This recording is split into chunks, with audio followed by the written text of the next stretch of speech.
Hello and welcome to Fluent Korean. This course is called Korean Grammar 1.3, 한국어 문법 2.3. This is part 1 of lesson 3, 제3과. The title of this lesson is I am a Korean person. 저는 한국 사람이에요. First, let's learn a new vocabulary word. This word means I and is pronounced as 저. Let's learn another new vocabulary word. This word means Korea and is pronounced as 한국. The next new vocabulary word is 사람, and it means person in Korean. So if we put together the word 한국 and 사람 together, what do we get? We get the word for Korean person or 한국 사람. So let's look at a sentence like this that reads as 저는 한국 사람이에요. We know the word for I is 저, and there's a topic marker, and we just looked at what 한국 사람 means in a previous slide. Let's now look at another way to say I in Korean. 나 also means I, but is the familiar form of I. Let's look at another vocabulary word. This word is 미국 사람. So to say I am an American person, you will say 나는 미국 사람이에요. Let's look at another vocabulary word. This word means British person. It's pronounced as 영국 사람.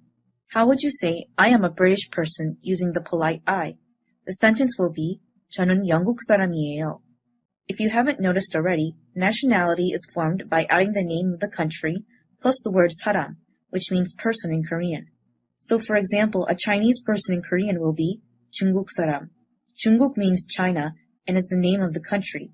If you add the word 사람, you literally get the translation China person or Chinese person. Okay, so now let's form a sentence with the word Chinese person. How would you say, I am a Chinese person in Korean using the familiar form of I? The answer is 나는 중국 사람이에요. Now let's move on to a new vocabulary word. This word means Japanese person in Korean. It's pronounced as 일본 사람. So to say Ayumi is a Japanese person in Korean, you would say 아유미는 일본 사람이에요. Let's move on to a different nationality. The word for German person in Korean is 독일 사람. Now if you were to read this word exactly as it is spelled, this word would be pronounced as 독일 사람. However, Korean people actually pronounce this word as 독일 사람. What happens is that the 기역 character moves to the next syllable. This is called resyllabification. We learned about this concept in the course Learning Hangul. So if you want to know more about that, check out that course.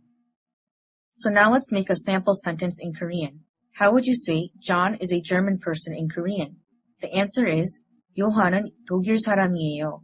Let's learn a new name. This name is pronounced as Andre and is the equivalent of Andre. Let's learn another nationality. French person in Korean is 프랑스 사람. Now let's look at a sentence that reads like this. 안드레 씨는 프랑스 사람이에요. If you're wondering what she is an honorific suffix marker attached to the end of names. In some cases, it has the effect of adding a Mr., Mrs., Miss to the end of a name. She is an honorific suffix attached to a name so as to show someone respect. You cannot add she to the end of your own name. So let's take a look at surnames. The surname Kim is a common Korean last name.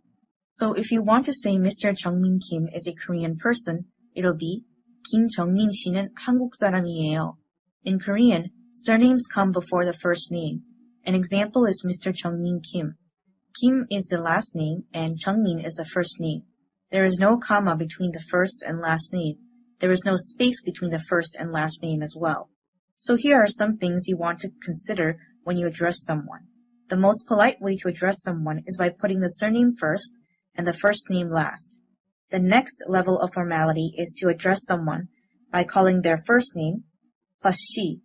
Finally, calling someone by their last name plus she is an impolite way to address someone, so I would strongly recommend refraining from using this form of address. That's all the time we have for today. We'll see you next time. Bye-bye.